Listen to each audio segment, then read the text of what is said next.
Speaker, I rise today to urge Congress to confront and act on the deadly epidemic that plagues our communities each day, gun violence. This is a painful topic and one that's near to my heart.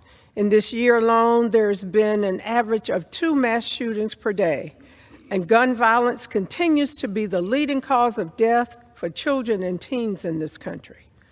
Earlier this month, a 5-year-old girl from my district was shot and killed by one of her family members after an argument, and the girl's 15-year-old babysitter was also shot 7 times. And unfortunately, this is not an isolated event. In Durham, which is located in my district, over 20 young people under the age of 17 have been a victim of gun violence since the start of this year.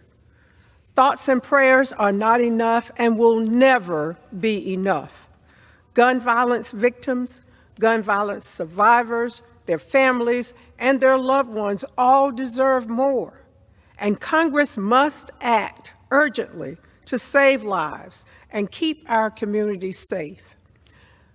The House Gun Violence Prevention Task Force has been pushing for action by signing discharge petitions for the Bipartisan Background Checks Act, the assault weapons ban, and to block the Charleston loophole.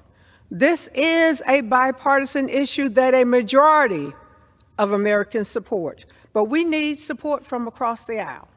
Addressing gun violence requires an all-hands-on-deck approach that includes increasing access to mental health services, investing in youth mentoring programs, decreasing firearms access through safe storage, and much more.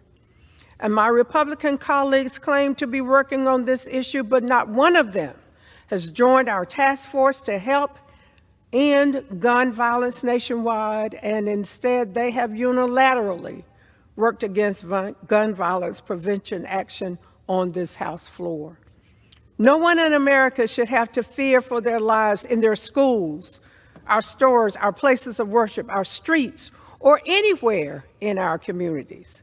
House Democrats and the House Gun Violence Prevention Task Force stand united, and we will not waver.